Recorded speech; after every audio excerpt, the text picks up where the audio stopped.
The little mermaid 2023 को dislike या like कर दें तो फिल्म की शुरुआत में हमें एक बहुत बड़ा समंदर दिखाया जाता है। ऐसा समंदर जिसके अंदर भी एक दुनिया रहा करती थी, मरमेड्स, जल परियों की दुनिया। तो कहानी के शुरू में हम एक बहुत बड़े शिप को देखते हैं। उसमें बहुत से लोग थे जो समंदर से एंटीक्स यानी कि खास चीजें इकट्ठा करने आया करते थे और फिर उन्हें बेच दिया करते। इस शिप में एक प्रिंस भी था जिसका नाम एरिक होता है। उसे भी ऐसी खास चीजों को इकट्ठा करने का बहुत शौक था, इसलिए वो भी इन लोगों के साथ अक्सर बहरी जहाज के सफर पर आया करता था। आज के दिन मून फेस्टिवल था, एक चांद का त्योहार। कहा जाता था कि जल परियां आज रात पानी से बाहर आती हैं। अब इस शिप में जितने भी लोग थे वो सभी आज रात जल परियों को पकड़ना चाहते थे, पर एरिक बहुत ही नेक और अच्छा प्रिंस था। वो सबको ऐसा करने से मना करता है। एरिक के साथ हमेशा एक आदमी रहा करता था जो एरिक की मॉम क्वीन का बहुत खास आदमी था और एरिक का गार्डियन भी। वो एरिक को समझाता है, देखें प्रिंस, आपको ये सब कुछ छोड़ देना चाहिए। आप जानते नहीं इस बात को कि बाकी के शिप समंदर से बहुत ही खास सामान को लेकर जाते हैं, तो हम ऐसे छोटे मोटे सामान को क्यों लेकर जाएं? मगर एरिक को तो इन सब कामों से दूर रहना था। इसके बाद पानी की दुनिया को दिखाया जाता है। समंदर की गहराइयों में एक बहुत ही खूबसूरत दुनिया बसा करती थी, ऐसी दुनिया जो हम अपने ख्यालों में भी नहीं देख सकते। समंदर के अंदर एक किंग रहा करता था जिसको पानी का देवता भी कहा जाता था। उनकी 7 बेटियां थी जो कि जल परियां होती हैं। वो अपनी 6 बेटियों को अपने पास बुलाते हैं, मगर यहाँ पर उनकी 7वीं बेटी नहीं थी, यानी कि सबसे छोटी, जिसका नाम एरियल था। किंग यहाँ पर अपने एक क्रैब केकड़े को बुलाते हैं। वो था तो एक क्रैब, पर वो किंग की हर बात मानता था, इसलिए किंग अब उसे एरियल को ढूंढने के लिए भेज देते हैं। क्रैब एरियल को ढूंढने के लिए निकल गया था। हमें पता चलता है कि एरियल इंसानों की चीजों की बहुत ही शौकीन थी। अक्सर वो इंसानों की चीजों की तलाश में बहुत दूर निकल जाया करती थी। एरियल की एक दोस्त भी थी जो कि एक छोटी सी फिश मछली थी। वो अक्सर उसके साथ रहा करती थी। एरियल हमेशा समंदर में डूबे टूटे हुए शिप्स पर जाती और इंसानों की चीजों को देखा करती थी। जो उसे अच्छी लगती वो उसे अपने पास भी रख लेती थी। अब उसे समंदर में एक टूटा हुआ शिप नजर आता है जो बहुत दूर था। जब ये उस जगह पर जाने वाली थी तो फिश इसे रोकती है और ये कहती है, देखो दूर मत जाना, मैंने सुना है उधर बहुत बड़ी बड़ी शार्क्स रहती हैं। पर एरियल नहीं सुनती और शिप में चली गई थी जहाँ पर उसे इंसानों की और भी बहुत सी चीजें मिलती हैं। तभी वहाँ पर एक बहुत बड़ी शार्क आ जाती है। उसने एरियल पर हमला कर दिया था,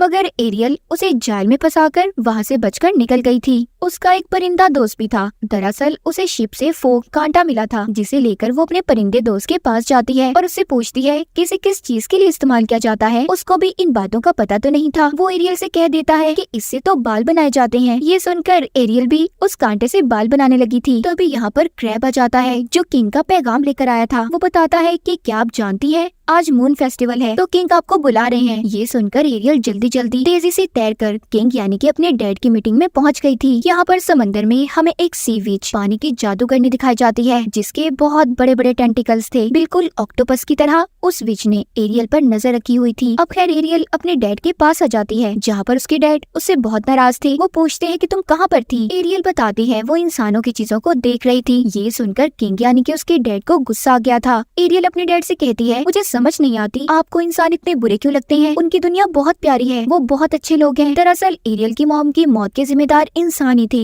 इसीलिए उसके डैड इंसानों से नफरत किया करते थे। अब किंग उससे कहते हैं कि आइंदा तुम इंसानों से जुड़ी चीजों के पास हरगिज नहीं जाओगी। ये सुनकर वो गुस्से में वहाँ से चली गई थी। किंग जानते थे कि एरियल उनकी बातों को नहीं मानेगी, इसीलिए वो क्रैब को एरियल के पीछे उसका ध्यान रखने के लिए भेज देते हैं। वो नाराज होकर अपने कमरे में आ गई थी जहाँ पर उसने इंसानों की बहुत सी चीजों को इकट्ठे किया हुआ था जो भी शिप डूबा करती थी या फिर उसके अंदर से चीजें आकर समंदर में गिर जाया करती थी। तो एरियल उन चीजों को यहाँ पर लाकर जमा किया करती, जिनमें किताबें, बटन्स, कॉइन्स, सिक्के, बहुत कुछ था। उसकी हमेशा से ख्वाहिश थी कि वो इंसानों की दुनिया में जाकर सड़कों पर घूमे। तभी उसे पानी के ऊपर से धमाकों की आवाजें आती हैं। एरियल जब ऊपर जाकर देखती है तो उसे बहुत बड़ा शिप दिखाई देता है जिसमें लोग आतिशबाजी कर रहे थे। ये शिप किसी और का नहीं बल्कि प्रिंस एरिक का था। एरियल को ये चीजें देखकर बहुत खुशी होती है। वो सोचती है कि इंसान के पास कितनी नई नई चीजें हैं। दरअसल एरिक और उसके दोस्त शिप में जश्न मना रहे थे। एरिक भी आम इंसान की तरह उनके साथ मजे कर रहा था। उसके साथ जो गार्डियन रहा करता था वो एरिक को समझाता है, देखिए आप प्रिंस हैं, ऐसे मत करें। पर एरिक को तो इन चीजों की परवाह ही नहीं थी। एरियल भी उनकी ये बातें सुनती है तो उसे एरिक की ऐसी सोच अच्छी लग रही थी कि वो कितना अच्छा इंसान है। तभी यहाँ पर एरिक और उसके साथियों को पता चलता है कि अचानक से मौसम खराब हो गया है, बारिश भी होने लगी थी और समंदर में भी बहुत तेज लहरें थी, इतनी तेज कि कि वो इनके शिप को भी डुबा सकती थी, इसीलिए सबके सब शिप से कूदने लगते हैं। वो छोटी कश्तियों में बैठकर यहाँ से अपनी जान बचाना चाहते थे। इनके शिप में आग भी लग गई थी। सभी शिप से निकल आए थे सिवाय एरिक की। जब वो छलांग लगाने लगता है तो उसको पता चला था कि उसका डॉग अभी भी शिप में ही था, इसीलिए वो अब अपने डॉग को बचाने चाहता है। तो समंदर की एक लहर इतनी तेजी से आई थी, उसके शिप के 2 टुकड़े हो गए थे और एरिक समंदर में डूब जाता है। एरियल भी वहाँ पर ये सब देख रही थी। एरिक डूबता पानी की गहराइयों में चला गया था। वहाँ पर एरियल अब उसकी जान बचाती है। वो उसे पानी से निकालकर बाहर ले आई थी। पहली बार उसने किसी इंसान को देखा था, उसे हाथ लगाया था। वो उसे बचाकर किनारे पर ले आती है। एरिक बेहोश था, वो उसे होश में लाने की कोशिश कर रही थी। यहाँ पर उसके जानवर दोस्त भी थे।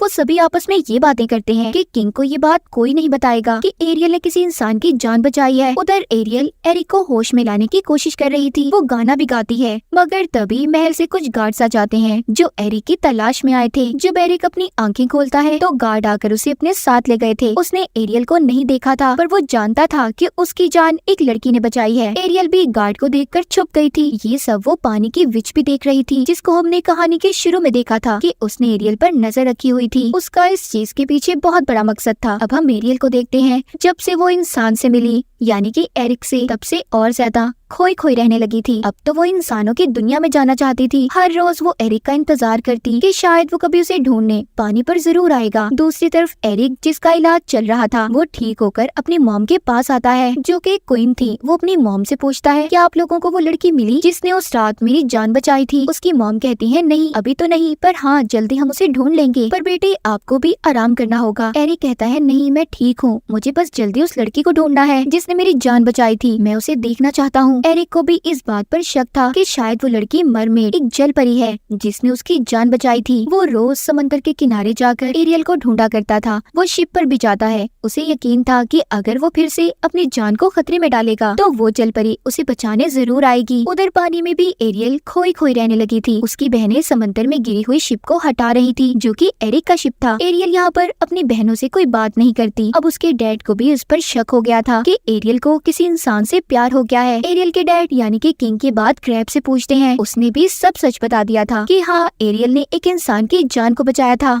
ये बातें सुनकर किंग को बहुत गुस्सा आ गया था। उनके पास बहुत पावर थी। वो वहाँ पर एरियल के पास रखी हुई इंसानों की चीजों को तबाह कर देते हैं। एरियल अपने डैड को बहुत रोक रही थी, पर वो तो किसी भी चीज से मना नहीं होते। ये सब देखकर एरियल बहुत दुखी हो गई थी। तभी उसके सामने शीशे में वही विच आ जाती है जिसने उस पर नजर रखी हुई थी। वो एरियल को बताती है कि मैं तुम्हारी आंटी हूँ। मुझे सब लोग सी विच, समंदर की जादूगरनी के नाम से जानते हैं, मगर मुझे पता है तुम्हें क्या चाहिए। अगर तुम वो सब चाहती हो तो तुम्हें मुझसे मिलने आना होगा। अब एरियल उस विच से मिलने चली गई थी। विच कहती है, मैं जानती हूँ कि तुम्हें एक इंसान से प्यार है और इंसानों की दुनिया में जाना चाहती हो। मैं तुम्हारी मदद कर सकती हूँ, पर इसके बदले तुम्हें मेरा एक काम करना होगा। मेरी एक शर्त है, वो ये कि तुम्हें मैं इंसान में बदल तो दूंगी, तुम्हें चलने के लिए पाँव भी दे सकती हूँ, पर तुम्हें 3 दिन के अंदर अंदर वापस आना होगा और अपने प्यार के बारे में उस इंसान को बताना होगा। मगर इसके बदले तुम्हें अपनी आवाज को मुझे देना है। अगर तुमने अपने प्यार के बारे में उस इंसान को ना बताया तो फिर तुम्हें हमेशा हमेशा के लिए मेरे पास रहना होगा। एरियल इतनी सारी विच की शर्तों को सुनकर डर गई थी। वो वापस जाने लगती है। ये देखकर विच कहती है, ठीक है चली जाओ, मेरी बात मत मानो और सारी जिंदगी अपने डैड के साथ रहना, जो तुम्हें कभी भी इंसान से मिलने नहीं देंगे। ये सुनकर एरियल विच के पास वापस आ जाती है और उसकी हर बात मानने को तैयार हो गई थी। अब विच उस पर जादू करती है। सबसे पहले वो एरियल की आवाज को एक लॉकेट में कैद करके अपने गले में डाल लेती है, जिसके बाद उसने एरियल को जल परी से एक इंसान में बदल दिया था। एरियल जो कि अब एक इंसान बन चुकी थी, तो उसका पानी में रहना मुश्किल हो रहा था। वो तैरती किनारे पर आ जाती है। दरअसल ये सारा कुछ विच की एक चाल थी। वो तो एरियल के डैड यानी कि किंग को हराकर समंदर की क्वीन बनना चाहती थी। वहाँ पर एक मछुआरा जब मछलियाँ पकड़ रहा था तो उसके जाल में एरियल आ जाती है। मछुआरा उसे देखकर काफी हैरान था। वो उससे कहता है, फिक्र नहीं करो, मैं तुम्हें अपनी क्वीन के पास ले जाऊंगा जो तुम्हारा अच्छे से ख्याल रखेंगी। एरियल जब अपने पाँव देखती है तो काफी खुश थी। उधर उसके पास उसके जानवर दोस्त भी आ जाते हैं। वो भी जान गए थे कि एरियल अब जल परी नहीं बल्कि एक आम इंसान बन चुकी है। अब खैर मछुआरा उसे अपनी क्वीन के पास ले आता है, जो कोई और नहीं बल्कि एरिक की मॉम थी, जहाँ पर एरियल का बहुत अच्छे से ख्याल रखा जाता है। उसको नहला धुलाकर कपड़े पहनाए जाते हैं। वो इंसानों की दुनिया में आकर बहुत खुश थी। उधर वो गाना भी गाती है, पर उस बेचारी की तो आवाज ही नहीं थी जिसका सौदा इसने विच के साथ किया था। जब वहाँ पर एरिक इससे मिलने आता है तो उसे देखकर काफी हैरान होती है, पर एरिक ने इसे नहीं पहचाना था। पहले तो एरिक को भी ये लग रहा था कि जो लड़की उसके महल में आई है उसी ने उसकी जान को बचाया है। पर जब एरिक एरियल को देखता है तो कहता है अच्छा हुआ तुम्हारी जान बच गई, तुम आराम से हमारे महल में रह सकती हो। बेचारी एरियल उसे ये भी नहीं बता पाती कि उसकी जान किसी और ने नहीं बल्कि इसी ने बचाई थी। जब एरिक वहाँ से चला जाता है तो उसके पास उधर क्रैब आ गया था जो उससे कहता है कि तुम्हें 3 दिन के अंदर अंदर अपने प्यार को सब बताना होगा वरना विच तुम्हें हमेशा हमेशा के लिए अपने पास रख लेगी। इतना सुनकर एरियल वहाँ से चली जाती है। अब जब वो इंसानों की दुनिया में आ गई थी तो उसे बहुत कुछ देखना था। वो इसी तरह महल में घूमते घूमते एक कमरे में आ गई थी जहाँ पर एरिक ने एंटीक्स खास चीजों को रखा हुआ था जो वो अक्सर समंदर से लाया करता था। वहाँ पर एरियल पड़ी हुई एक जल परी को भी देखती है मगर उसने दोबारा उसे अपनी जगह पर रख दिया था। वहाँ पर एरिक भी आ जाता है जो खुद अब एरियल को चीजें दिखाने लगा था। एरियल उसे एक पत्थर को तोड़कर हीरा निकाल कर देती है जिसके बारे में एरिक खुद भी नहीं जानता था। वो एरियल को अलग अलग मुल्कों के नक्शे भी दिखाता है। उन्हें देखकर ऐसा लग रहा था कि दोनों एक दूसरे के साथ बहुत खुश रहने लगे हैं। इसी दौरान एरिक का गार्डियन आता है जो उसे खुश देखकर ये पूछ रहा था कि अभी भी हमें उस लड़की को ढूंढना चाहिए जिसने आपकी जान बचाई थी। एरिक कहता है हाँ उसे मत भूलना और हमें एक सवारी चाहिए, मैं खुद उस लड़की को ढूंढना चाहता हूँ। एरिक के लिए एक घोड़ा गाड़ी का बंदोबस्त किया गया था। ये एरियल को अपने साथ लेता है और चला गया था। समंदर के किनारे एरियल घोड़ों को बहुत ही मजे से दौड़ा रही थी। ये एक गाँव में आ जाते हैं जहाँ पर एरियल बहुत सी नई चीजों को देखती है। एरिक के साथ डांस भी करती है। उसने उसके लिए एक कैप को भी खरीदा था। रात को एरिक एरियल को कश्ती में बिठाकर समंदर की सैर करवाने ले जा रहा था। वहाँ पर एरियल के जानवर दोस्त भी थे जो बातें कर रहे थे कि अब सही मौका है, एरियल को अपने दिल की बात एरिक को बता देनी चाहिए क्योंकि इन दोनों के दरमियान में प्यार हो चुका है। अगर एरियल एरिक को किस कर देगी तो हमेशा हमेशा के लिए वो इंसान बनकर एरिक के साथ रह सकती है और विच के पास कभी भी नहीं जाना पड़ेगा। वो दोनों कश्ती में जाते हुए बहुत मजे करते हैं। तभी विच अपने जादू से कश्ती को पलट देती है। वो दोनों बच गए थे मगर विच अब ये जानना चाहती थी कि आखिर वो दोनों इतना करीब कैसे आ सकते हैं। उधर समंदर में एरियल के डैड अपनी बाकी की बेटियों से पूछते हैं कि एरियल कहाँ पर है, जिसके बारे में किसी को भी कुछ नहीं पता था। उसकी बहनें भी अब एरियल को ढूंढने निकल गई थी। उधर इंसानों की दुनिया में एरियल और एरिक वापिस से महल में आ गए थे जहाँ पर एरिक का गार्डियन जब उन्हें इतना खुश देखता है तो एरिक को कहता है कि मुझे लगता है आपको वो लड़की मिल चुकी है जिसकी आपको तलाश थी, जिसके साथ आप हमेशा खुश रह सकते हैं। मुझे लगता है हमें उस लड़की को नहीं ढूंढना चाहिए। मगर एरिक अभी भी अपने दिल से मुतमईन नहीं था। वो अभी भी उस लड़की से ही मिलना चाहता था। वो अब समंदर के किनारे चला जाता है और आवाजें देने लगता है कि आखिर उसकी जान को किसने बचाया था। तभी फोग धुंध से निकलकर एक लड़की पत्थर पर आकर बैठ गई थी। एरिक समझता है यही वो लड़की थी जिसने उसकी जान को बचाया था। वो उसे अपने साथ महल में ले आता है। अगले दिन एरियल के जानवर दोस्त उसे जगाते हैं और ये कहते हैं कि आज तुम्हें बहुत काम है, तुम्हें बहुत कुछ करना है, तुम्हें एरिक को बताना है कि तुम उससे प्यार करती हो। अब एरियल जल्दी जल्दी तैयार होती है, एरिक के पास जाती है पर वो उस लड़की के साथ था जो कल रात उसे मिली थी। वो अपनी मॉम को बता रहा था कि मॉम यही वो लड़की है जिससे मैं प्यार करता हूँ और इसी ने मेरी जान को बचाया था। उस लड़की के गले में एक लॉकेट चमक रहा था। एरियल ये बातें सुनकर बहुत दुखी हो गई थी और महल से बहुत दूर चली जाती है। एक रात उसका परिंदा दोस्त गाने की आवाज को सुनता है जो किसी और की नहीं बल्कि एरियल की आवाज थी जो उसी लॉकेट से आ रही थी जो उस लड़की ने पहना हुआ था जो कल रात एरिक को मिली थी। वो कोई और नहीं बल्कि विच थी जिसने खूबसूरत लड़की का रूप लिया हुआ था। ये सब जानने के बाद एरियल के दोस्त उसके पास जाते हैं और उसे सब बता देते हैं। कहते हैं तुम्हें अपने प्यार को हासिल करना होगा वरना वो विच जीत जाएगी और फिर तुम कभी भी इंसान बनकर यहाँ पर नहीं रह सकती। ये बातें सुनकर एरियल दोबारा महल में आ जाती है। वहाँ महल में एरिक और उस लड़की की मंगनी होने वाली थी। एरिक की मॉम पूछती है क्या तुम वाकई इस लड़की से प्यार करते हो क्योंकि कल तक तो तुम एरियल के साथ बहुत खुश थे। एरिक कहता है इस बारे में तो मैं खुद भी नहीं जानता कि आखिर बात क्या है। तभी वहाँ पर एरियल के दोस्त आ जाते हैं जिन्होंने उस लड़की यानी कि विच पर हमला कर दिया था। वहाँ पर एरियल आकर सबसे पहले उसके गले से लॉकेट को उतारती है जिसमें उसकी आवाज कैद थी। अपनी आवाज आने के बाद वो एरिक को बताती है कि मैं ही वो लड़की हूँ जिसने तुम्हारी जान बचाई थी। विच भी